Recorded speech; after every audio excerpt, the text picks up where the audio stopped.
Halo, apa kabar? Assalamualaikum warahmatullahi wabarakatuh. Gimana? Ini kita ketemu di akhir pekan dan saya kira mungkin kalau enaknya kalau akhir pekan saya akan ngajak ngobrol bagi yang rada-rada nggak terlalu serius, tapi saya ragu kalau ngobrol teman Mbak Agi itu nggak terlalu serius. Oke, saya Hersbun Arif dan bersama saya. Dan saya Agi Beta, senang sekali menjumpai teman-teman semua di akhir pekan. Ini serius nggak serius yang kita Oh, obrolin ini? serius nggak serius apa sih Mbak Agi soal tapi asal jangan Jokowi lagi deh ya. Bosen orang kalau ngomongin Jokowi ya. Hmm, Jokowi nanti karena iya. dia masih ada di Lampung juga ini dan ada Hmm, kaitannya dengan Lampung-Lampung juga tapi kita ngomonginnya nggak sok jangan Jokowi dulu ya Mbak Agi ya nanti bikin oke, saya takut mood siap. mood orang hari Sabtu hari akhir pekan jadi rusak gara-gara itu nanti. Tapi saya nggak jamin ya bahwa yang akan kita omongin juga nggak merusak mood kita semua gitu. Betul, Mas Hersu, karena ini sepertinya kita perlu introspeksi ya, bukan kita sih sebenarnya pemerintah ini Hmm. maunya gimana sih, gitu ya? Apa tuh? Pemerintah lagi butuh duit, lagi ingin BUMN itu dikelola secara Hmm. profesional, tapi ternyata pemilihan komisarisnya itu kok Hmm. tidak dengan transparan. Apa sih kriteria yang menjadi komisaris yang Hmm. orang-orang profesional yang seperti apa? Kalau saya sih penalaran saya selama ini Mas Hersu menjadi wartawan, orang yang menjadi komisaris kebanyakan itu adalah orang yang memang sudah memiliki rekam jejak profesional di dunia usaha dan dia pun juga Oh, dunia apapun lah pokoknya yang dia tekuni dia tapi cukup punya track record lah kira-kira begitu ya Mbak Agi ya kan betul, betul. karena Kecuali misalnya anak-anak mahasiswa sekarang kan seringkali anak saya pun juga demikian ya, dia masih kuliah dan kemudian coba-coba membuat usaha, bagaimana mereka pergi ke notaris, apa membuat perusahaan, membuat PT dengan seperti apa dan sebagainya. Temannya ditunjuk kamu ya komisarisnya, kami direkturnya apa dan sebagainya sesuai dengan kemampuan masing-masing dan program studi masing-masing di universitas tersebut itu seringkali terjadi ya. Tapi kan ini uang mereka sendiri yang kalau seandainya terjadi kerugian, boncos, dilarikan teman apa dan sebagainya, itu ya mereka sendiri yang merugi. Tapi ini adalah perusahaan pemerintah, yaitu tepatnya Pertamina, salah satu perusahaan pemerintah ini justru yang paling besar begitu ya, perusahaan energi. Dan ini ternyata Pertamina itu menunjuk atau tepatnya kalau dalam ini Menteri BUMN ya, atau pemerintah lah begitu, bukan menteri sekarang ya menunjuk. kepala yang ngurus tuh badan ya kepala badan anu ya. Betul, kepala badan kalau sekarang ya sudah bukan Erick Thohir lagi. Hmm. Jadi pemerintah tepatnya ini menunjuk seorang eh, anggota komisaris di Pertamina Retail. Pertamina Retail ini cucu dari Pertamina ya, Oh, karena Pertamina Retail di atasnya ada Pertamina Patraniaga dan kemudian di atasnya lagi adalah Pertamina. oke. Jadi walaupun demikian gajinya nggak main-main Mas Hirsu. Saya tanya ke seseorang yang ada di Pertamina ini tetap saja gajinya juga ratusan juta, kurang lebih Hmm. demikian. Hmm. Dan kemudian yang ditunjuk ini adalah seorang wanita, ini bernama Ginka Febriani Ginting, yang usianya kurang lebih 27 tahun, antara 27 sampai 28 tahun lah. Hmm. Kalau nama Febri ini mungkin lahirnya bulan Februari begitu. Hmm. Tapi ini menjadi kontroversi rame banget kalau Mas Hersu lihat di medsos. Jadi Kenapa, di semua akun medsos ini rame. kenapa ramenya kenapa? Yang pertama adalah usia muda, dan ini yang dipegang adalah perusahaan Pertamina yang nggak main-main, Mas Hersu. Semua Usia perusahaan Pertamina muda itu itu mungkin karena soal pengalaman mungkin ya maksudnya ya kan Pak, kalau yang jelas soal pengalaman, jejak hmm, track recordnya hampir nihil, Mas Hersu, kecuali iya memang ya. dia memiliki salah satu jejak yang justru kontroversial, itu kita sebutkan nanti. Tapi Hmm. coba kita buka, ini saya membuka website dari Pertamina Retail, Mas Hersu. Hmm. Jadi di sini disebutkan, saya bacakan saja. Warga negara Indonesia ini di bawah dari nama Ginka Febriani Ginting ini adalah seorang warga negara Indonesia berdomisili di Jakarta, memperoleh gelar sarjana akuntansi dari Universitas Esa Unggul Hmm. dan kemudian magister S2 dari bidang manajemen Universitas Esa Unggul juga. Hmm. Kemudian menjabat sebagai komisaris PT Pertamina Retail berdasarkan keputusan pemegang saham secara sirkuler PT Pertamina Retail yang diterbitkan sejak 21 November 2025. Oh, Dan di sini udah lama dong jadi komisarisnya. betul, berarti sudah lama tapi baru terungkap sekarang begitu ya. Dan Oh, oke oke. dan baru ramai sekarang nih Mas Hersu. Dan di bawahnya tertulis biasanya itu adalah jejak profesionalnya yang ditulis. Hmm. Di setiap website dari BUMN itu seperti itu polanya. Jadi di atas memperkenalkan personnya dan kemudian di bawahnya dituliskan apa saja pengalamannya sehingga dia patut Layak menjadi gitu ya. tersebut gitu ya. Dan di sini tertulis merupakan figur muda yang aktif dalam berbagai organisasi kepemudaan, kemasyarakatan dan sosial, memiliki ketertarikan kuat pada pengembangan tata kelola kepemimpinan serta kontribusi strategis bagi organisasi. That's it. Itu saja. Jadi Kalau yang seperti itu, hmm, semua anak muda ya seperti itu, begitu kan? eh, Ribuan yang lain. Jadi apa yang membuat dia 27 itu banyak yang sekarang masih ngelamar di calon manajer koperasi Desa Merah Putih dan banyak juga yang nggak diterima itu Mbak Agi. Ya. banyak sekali? Hmm, Itu kan maksimal, misalnya menjadi kepala SPPG ya, kepala dapur MBG maksimal 30 tahun. Saya hmm. juga kenal seorang anak dari teman saya juga apa mengikuti tes tersebut begitu. Tapi dia lolos. Ya artinya masih yang seperti itu dan Masih kalau Mas apply, Ersu masih ngelamar kerjaan lah ya, belum jadi komisaris begitu. masih Hmm. boro-boro jadi komisaris karena Komisaris memang BUMN loh ya, jangan seperti sekali lagi jangan komisaris seperti yang Mbak Agi sampaikan tadi perusahaannya sendiri ya. betul dan Banyak. memangnya ada lowongan komisaris dicari komisaris seperti itu ya. Ini berdasarkan hasil RUPS tidak main-main dan kemudian Nah, Pertamina Retail ini mengelola SPBU ribuan SPBU di seluruh oh, Indonesia. oh retail itu SPBU maksudnya ya. Betul. Oke. Yang mengelola SPBU di seluruh Indonesia. Ada memang yang mengatakan bahwa Pertamina Retail ini hanya mengelola retailnya karena di samping SPBU-nya kan biasanya di situ ada minimarketnya yang dimiliki oleh Pertamina dan kemudian juga di situ ada apa tempat pengisian nitrogen kalau tidak salah ya Hmm. dan juga ada retail yang lain di situ biasanya. Tapi kalau saya telusuri dari profilnya di sini itu yang dimaksud adalah retailnya ya termasuk untuk energinya. Jadi Oke. SPBU-nya itu sendiri begitu.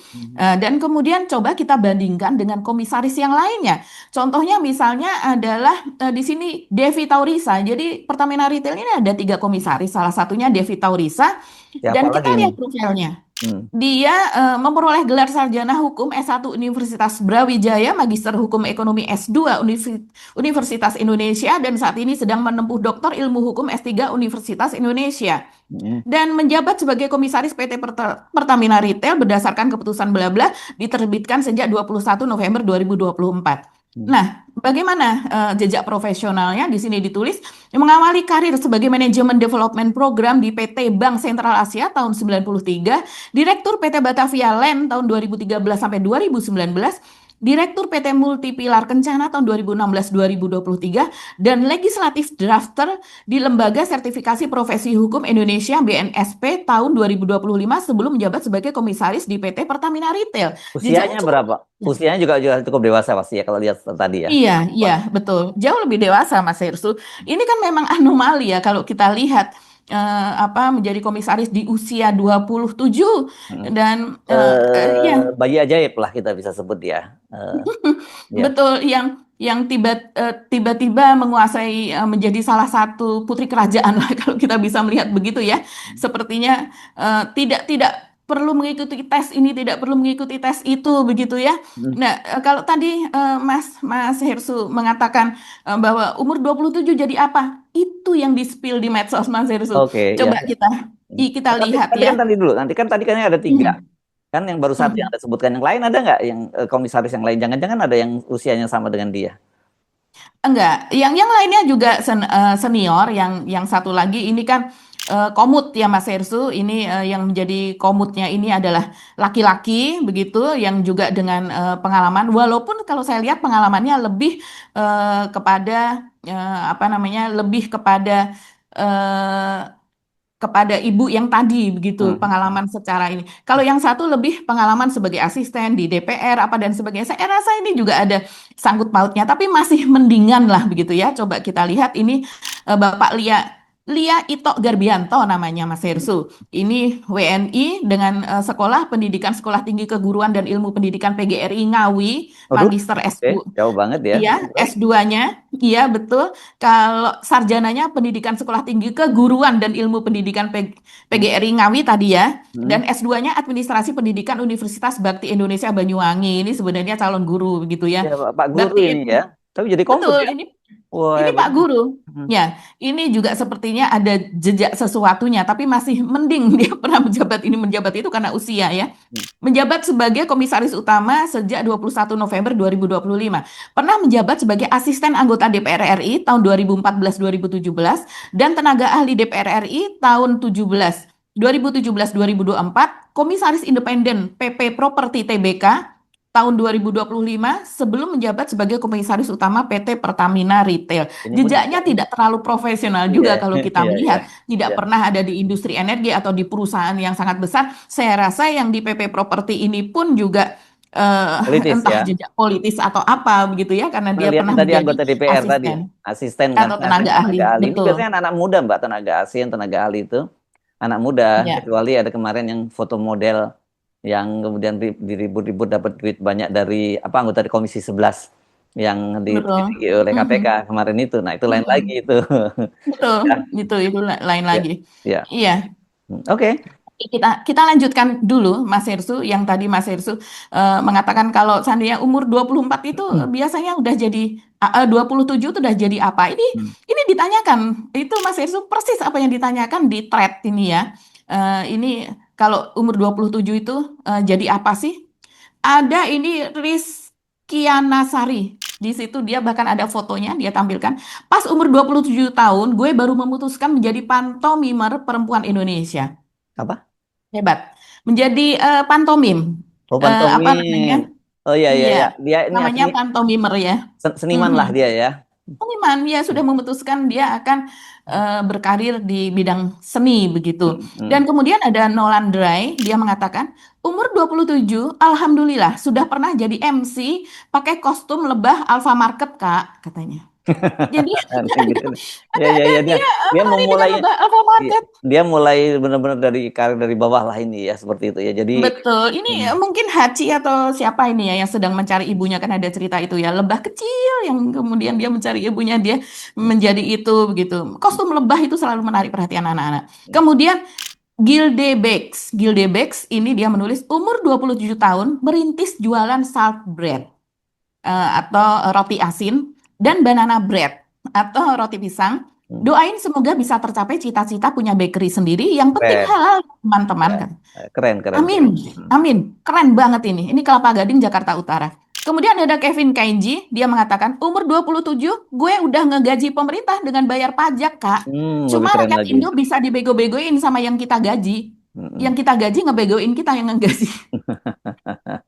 Dan ada lagi Mas Irsu, ini ternyuh juga ya, dari warung sate Ageng, dia mengatakan, Alhamdulillah, Mimin umur 27 tahun keterima PNS, Hmm. pegawai ngipasi sate. Jadi pegawai pengipas sate Oh, namanya PNS, PNS-nya itu oh ngipasi N. pegawai ngipasi sate Oh, oke, di oke. di tempat warung sate Ageng namanya. Hmm. Cabang Sate Ageng Jagakarsa. Oke. Semangat, semangat ya. Nah, tapi Iya, itu hebat Mas, pertanyaannya hebat. tuh. Pertanyaannya, Kerja keras. kenapa ini anak umur 27 tahun dan kemudian bisa menjadi komisaris di BUMN? Pasti ada sebabnya dong, Mbak Agi. Iya, pastilah ada sebabnya, Mas Ersu. Ini kemudian kita banyak di-spill di media sosial bagaimana jejak dari Ginka ini, Mas Ersu. Jadi memang ada hasil investigasi dari Komisi Pencari Fakta yang biasa kita sebut tim pencari fakta lah dari kerusuhan Agustus 2025. Hmm. Jadi ceritanya Ginka ini sendiri adalah koordinator nasional ya dari relawan yang namanya Bison. Ini adalah relawan Nggak pernah, Prabowo Gibran nggak pernah denger ya, Mbak Agi? pada Mbak Agi pernah denger? Pernah denger ini, nama ini? pernah Oh, pernah pernah dengar denger. Mas Oke, Rizky. ya. Bisonnya itu pernah dengar. Hmm. Mhm. Jadi pada waktu jadi relawan 2024, katakanlah dari 2023 usianya masih usia berapa tuh? Kalau sekarang antara 27 sampai 28 begitu ya. Ya, 24, Artinya 25 lah. Ya.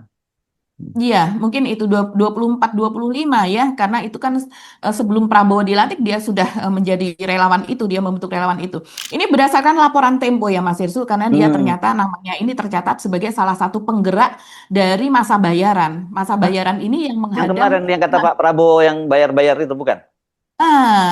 bisa jadi masuk dong ini, tapi kok malah dikasih hadiah? Iya.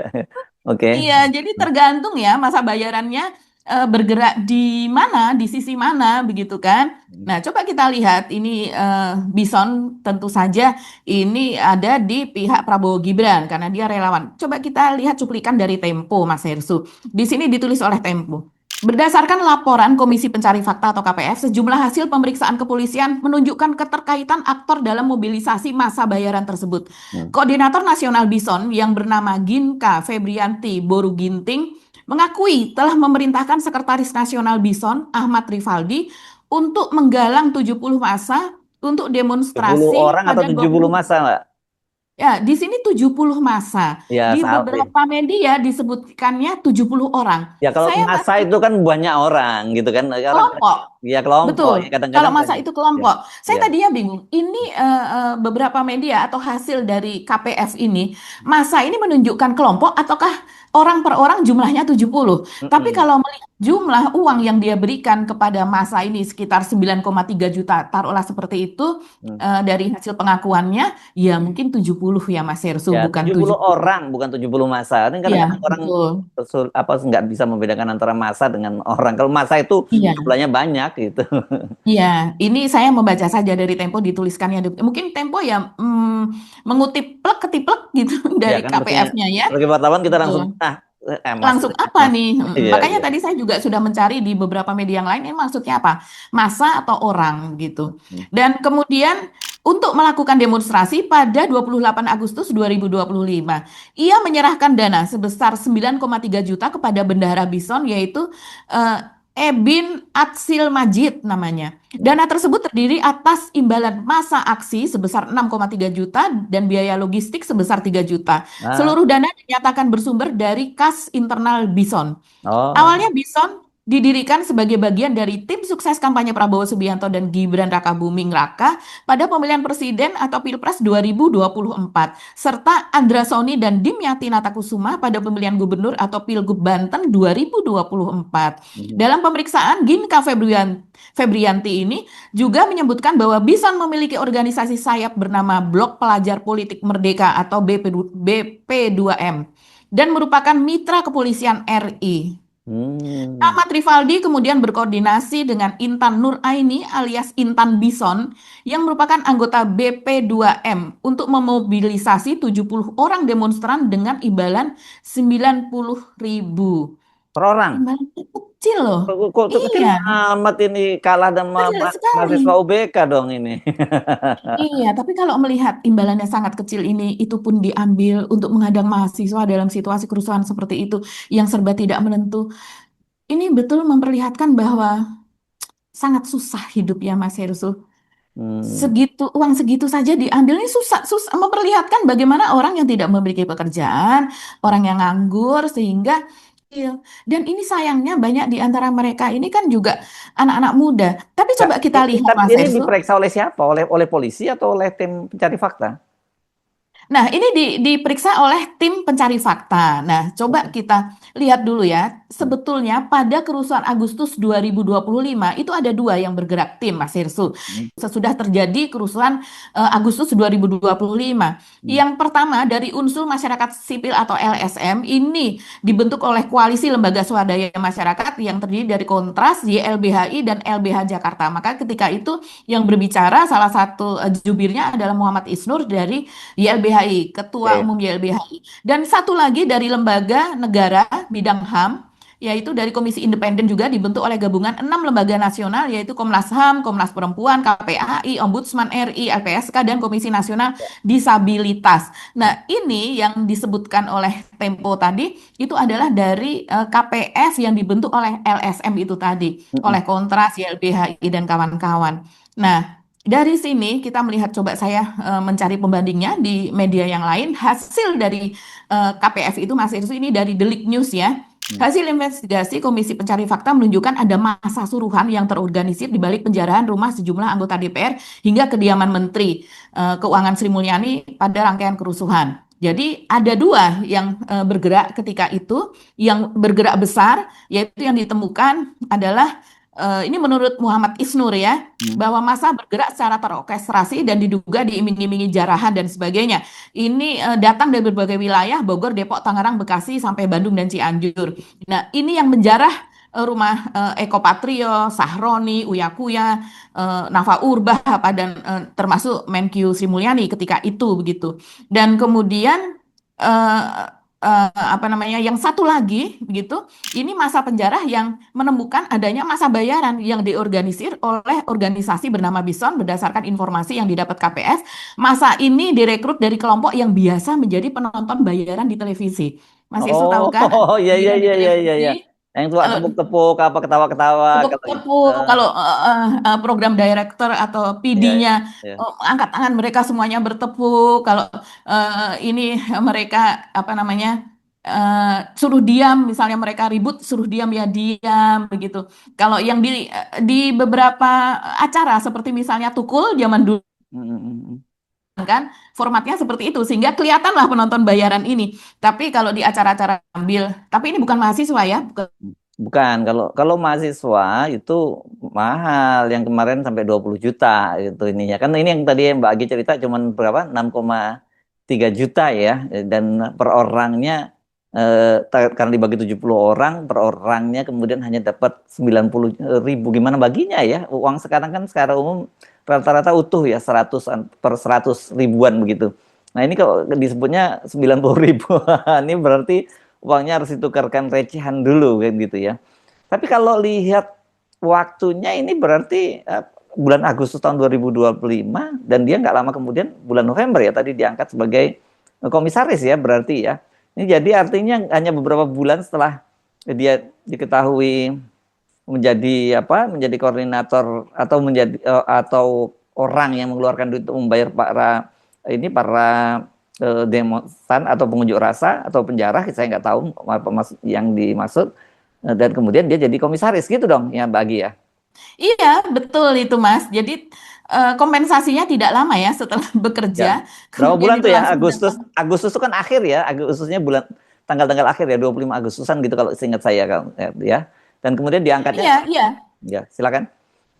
Iya, betul. Akhir Agustus sampai dengan awal November kan ketika itu, Mas. Hmm. Dan kemudian sudah diangkat ini di bulan November. Tapi memang apa yang dilakukan eh, oleh komisaris ini, ibu komisaris ini memang kalau dari catatan KPF ini lumayan luar biasa. Coba pergerakan massa. Dalam penyelidikan ditemukan bahwa massa bayaran tersebut dimobilisasi secara bertahap dari berbagai wilayah penyangga. Jadi walaupun ini massa bayaran itu apa namanya yang suka hadir di televisi, tapi ini juga memobilisasi dari berbagai daerah seperti itu. Jadi ya dan cuman sayangnya ya dengan cara-cara seperti ini kemudian yang sudah jelas tidak memiliki track record secara profesional Hmm. dan kemudian juga Meninggalkan track jejak seperti recordnya ini ya, meninggalkan jejak. iya track record yang kalau menurut saya ini hitam lah track record yang seperti ini bukan mencoba berpolitik boleh tapi tidak dengan cara yang seperti ini. Belajar berorasi belajar berdebat terus kemudian dan sebagainya kita tidak memiliki ini sih Mas Hersu record begitu tentang jejak Nah, jejak nah, dia. yang saya penasaran ini kan ini udah jadi relawan Prabowo Gibran, tapi dia dari Mhm. faksi yang mana? Kan ada faksinya Prabowo, ada faksinya Gibran, kan kita nggak tahu. Yang ini dia dari faksi yang mana ini Mbak Agi? Saya juga tidak Nggak tahu, ada tapi penjelasan kalau ya. melihat usianya, Mm-mm, ini anak muda. mm-mm, Biasanya dari yang anak-anak muda itu terafiliasi kepada Gibran ya. Tapi saya tidak tahu persisnya mm-mm. apakah betul demikian dan Ya, kemudian pengangkatan ini lewat jalur mana. Karena kalau dulu di zamannya Jokowi itu sangat jelas Mas Hersu. mm, Jadi ada beberapa jalur lewat betul. Erick Thohir, Mm-mm. kemudian lewat apa Seskap ketika itu lewat siapa mantan rektor UGM Mas Hersu yang sampai Pak sekarang masih Pratikno. Pak Pratikno, Pak Pratik gitu lewat Pak Praktik dan sebagainya. Jadi dan harus persetujuan Jokowi. Mm, Semuanya itu diberikan kepada Jokowi dan harus persetujuan Jokowi. Nah, sekarang apakah ini atas persetujuan Prabowo? Karena kita tahu ada jalur-jalur ya yang di sekitarnya Prabowo mm, begitu. Itu yang kemudian bisa memasukkan mereka ini menjadi komisaris gitu. mm. Apakah ini atas pengetahuan Prabowo? Ya, Kita juga tidak tahu. oke. Orang apa namanya wakil menteri saja Prabowo juga belum tentu hafal, Iya. apalagi Apa komisaris, komisaris. apalagi cucu dan sebagainya. Oke lah. saya kira ini hanya apa ya, meskipun sebenarnya ini figur ini nggak terlalu penting, tapi yang kenapa kita soroti kok figur yang nggak penting ini tiba-tiba bisa punya posisi yang penting kan gitu ya jadinya Pagi ya. Iya Mas Erso, dan ini memberi semangat yang buruk loh kepada kepada anak muda, karena ini dari kalau dikatakan misalnya ini mewakili semangat muda apa dan sebagainya, Iya, masih banyak anak-anak muda di luar sana yang dia belajar di industri energi, dia dari teknik perminyakan dan sebagainya begitu, yang kemudian ya dia tidak boro-boro begitu, bahkan ada yang spill. Bagaimana teman saya sudah masuk di Pertamina sekian tahun dan kemudian sampai sekarang ya masih menjadi di apa seperti staff saja di manajerial gitu ya. boro-boro menjadi komisaris ya sangat jauh padahal sesuai dengan Oke. ilmunya begitu. Coba sedikit saja Mas Hersu. Ini ada komentar orang spill lagi, netizen spill lagi, tidak bisa lagi bagi-bagi jabatan berdasarkan partai apalagi jadi tanda terima kasih. Appointment must be based on merit. Ini jawaban untuk Jeffrey Joko dari Pak Prabowo Subianto pada 10 Maret 2014. Jadi Pak Prabowo dulu sering menjawab secara langsung begitu ya Hmm. netizen yang mampir di akun X-nya dan dia mengatakan tidak bisa lagi bagi-bagi jabatan berdasarkan partai apalagi jadi tanda terima kasih. Lalu apa yang terjadi pada Ginka ini? Hmm. Ada juga yang mengatakan gila ya 27 tahun sudah jadi komisaris ya kan? Bayangkan sebanyak apa pengalaman dia sampai ngalahin orang pinter di bidangnya yang udah umur 40 plus-plus. Hmm. Dan kemudian eh, komisaris itu mengawasi BOD, Board of Director. Jadi lazimnya harus pernah jadi direktur beberapa tahun di perusahaan yang jelas dan bukan perusahaan abal-abal. Ada lagi yang mengatakan dan umur 32 dia bakal keliling Indonesia menceritakan kisahnya from zero to hero, from nothing to be something, dan akan banyak anak-anak muda yang terinspirasi untuk jadi penjilat politik. Hmm. Jadi penjilat pun kalau ditekuni bisa jadi komisaris, ya asal tekun ya jadi penjilatnya. Dan negara ini begitu dimain-mainin sama Prabowo Gibran ya, ada yang bertanya seperti itu. Lumayan 4M setahun komisaris masuk kerja bebas. 1 bulan cuma 4 kali. Oh, bahkan komisaris itu hanya 1 kali minimal untuk datang setiap bulan. Pengalamannya apa ya? Ini adiknya dipimpin orang yang bahkan tidak pada kompetensi, pengalaman, pengetahuan dan kapabilitas. Gak ngerti tah negeri negeri ini mau kemana. Hmm. Transaksional sekali hubungan ini. Masih banyak lagi. Ini saya bacakan yang sopan-sopan saja ya. Hmm. Yang misuh-misuh atau yang marah itu Yes. jauh lebih banyak gitu. Oke. Kita tidak bacakan yang itu. Oke, saya kira sampai di situ ya kita ngomongin Ginka ya. Masih ada topik lain atau cukup Mbak Agi karena ini kan Tambah satu lagi Mas Ersu, yang janjinya lagi tadi rame kan juga. janjinya kan hari akhir pekan nggak terlampau bikin kita jadi mood kita hilang gitu. Enggak, ini kita sambil senyum-senyum juga ya Oh, oke oke. Hmm. teman-teman. Ya. Hmm. Ada satu lagi sedikit saja ya. Ini soal LHKPN Zita Anjani, anak dari Zulhas, Ketua Umum PAN, Partai Amanat Nasional, Menko Pangan yang ya, Pak Menko Pangan ya, Pak. betul Menko Paman, Menteri Koordinator Pangan, yang ini ditengarai LHKPN-nya ini naik 1000% lebih. 1000%. Jadi Emang dari berapa ke 1000 berapa? 1000% lebih Mas Hersu ini luar biasa. Coba saya bacakan ini ringkasannya ya.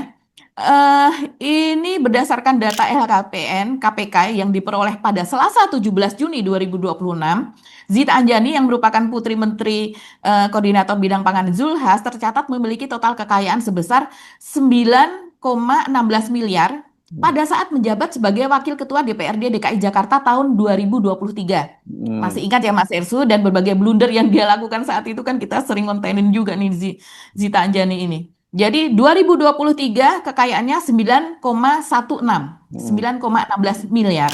Tapi laporan periodik tahun 2025 setelah menjabat sebagai utusan khusus Presiden bidang pariwisata, ini kan posisinya sebagai utusan khusus sekarang. Utusan khusus itu hampir setingkat menteri fasilitasnya. Ya, walaupun Menunjukkan posisinya ada antara ada dan tiada lah ya. betul, ini sepertinya seperti hadiah saja yang diberikan kepada orang-orang begitu ya, kepada pejabat-pejabat yang sebelumnya berperan lah.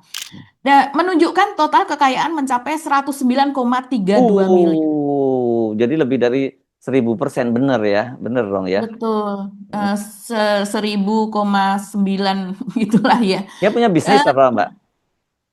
Nah, ini kita tidak tahu Mas Ersu. Hmm. Yang jelas sekarang dia kan juga selain menjadi utusan khusus juga istri dari Bupati Lampung Selatan ya. Tapi ini LHKPN ini kan LHKPN-nya Zita Anjani gitu, Mm-mm. bukan LHKPN yang bersama ya. Mm-mm. Dan kita belum tahu. Makanya banyak ini dari pengamat ekonomi yang mengatakan ini KPK harusnya bergerak melihat lonjakan yang seperti ini karena ini Iya, lonjakan yang tidak wajar. Bayangkan dengan lonjakan seperti itu maka sama saja kekayaannya bertambah per bulan itu bertambah 4 miliar atau sebulannya ya. setiap pekannya bertambah 1 miliar.